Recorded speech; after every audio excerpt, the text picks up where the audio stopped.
এবারের নির্বাচন সবথেকে সুষ্ঠু এবং সবথেকে শান্তিপূর্ণ বলে কিন্তু প্রত্যেকেই দাবি করছে, এবং যেই নির্বাচনে একটিও মৃত্যু হয়নি, যেই নির্বাচনে সেরকম লাশ পাওয়া যায়নি, সেরকম শান্তিপূর্ণ ভোট একমাত্র নির্বাচন কমিশন তিনি করিয়েছেন, এবং সেই কারণে নির্বাচন কমিশনকে ধন্যবাদ দেওয়া। কি বলবেন? এটার সঙ্গে আমি একমত নই। কারণ উম দেখা গেছে কেন্দ্রীয় বাহিনী কয়েকটা জায়গায় মানুষের উপর মারাত্মকভাবে অত্যাচার করেছে।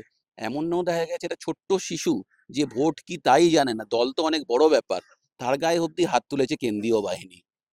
আরেক জায়গায় দেখা গেছে মানুষ লুঙ্গি পরে ভোট দিতে গেছে বলে তাকে মানে প্রায় বিবস্ত্র করে চেক করা হয়েছে।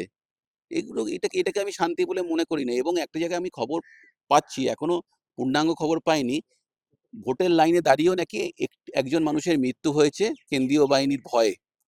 কেন্দ্রীয় বাহিনী নানান জায়গায় নানান রকম অরাজকতা করেছে। এবং সবচেয়ে বড় কথা, যে হঠাৎ একজন পুলিশ অফিসার এলো ইউপি থেকে, সে নিজেকে সিংহম বলে দাবি করছে, কিন্তু আবার দেখা যাচ্ছে সেখানেই আবার তারা পুনর্ভোটের দাবি করছে। মানে ওরা নিজেরাই জানে না ওরা কি করতে চায়, কেন করতে চায়। বাংলার মানুষ এককাট্টা হয়ে এই নির্যাতন কমিশনের বিরুদ্ধে ভোট দিয়েছে।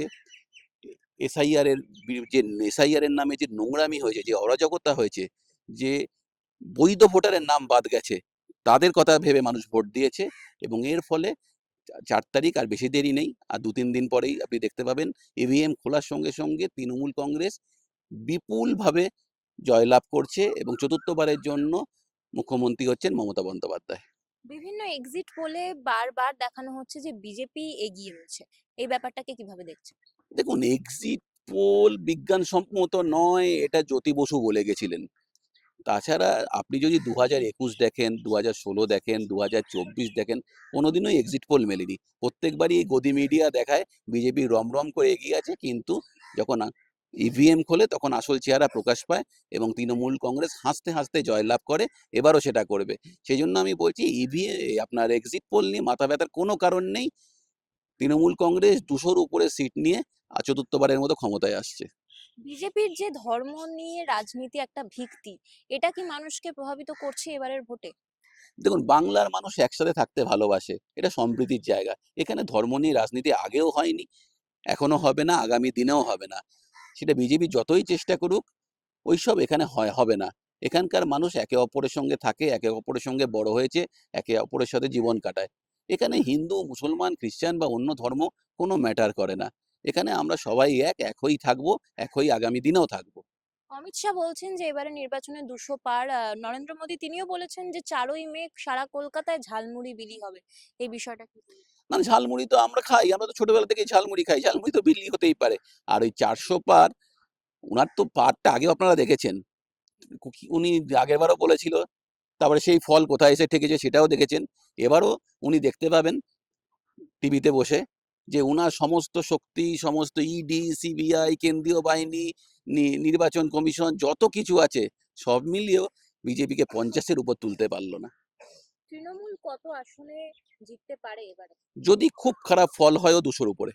200-র উপরে হ্যাঁ, জিততে খুব খারাপ ফল হলে।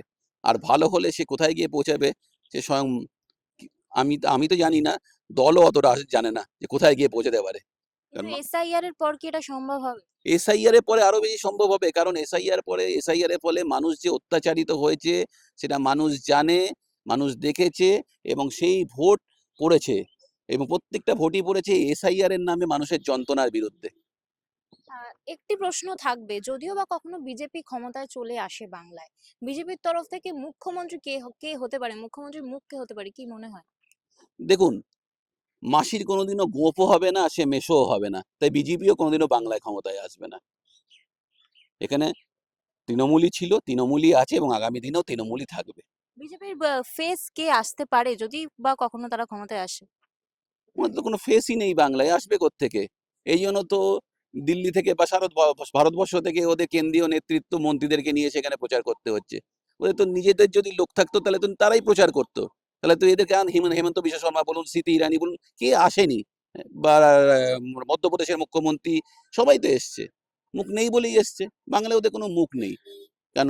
বাংলার মানুষ ওদের চরিত্র জানে, বাংলার মানুষ ওদেরকে পছন্দ করে না, তাই বাংলায় ওদের কোনোদিনও মুখও হবে না। শুভেন্দু অধিকারীর মুখ্যমন্ত্রী হওয়ার স্বপ্নটা কি তাহলে এবারেও টিকছে না? এবারে কেন কোনোবারেই টিকবে না। স্বপ্নটা স্বপ্নই থেকে যাবে।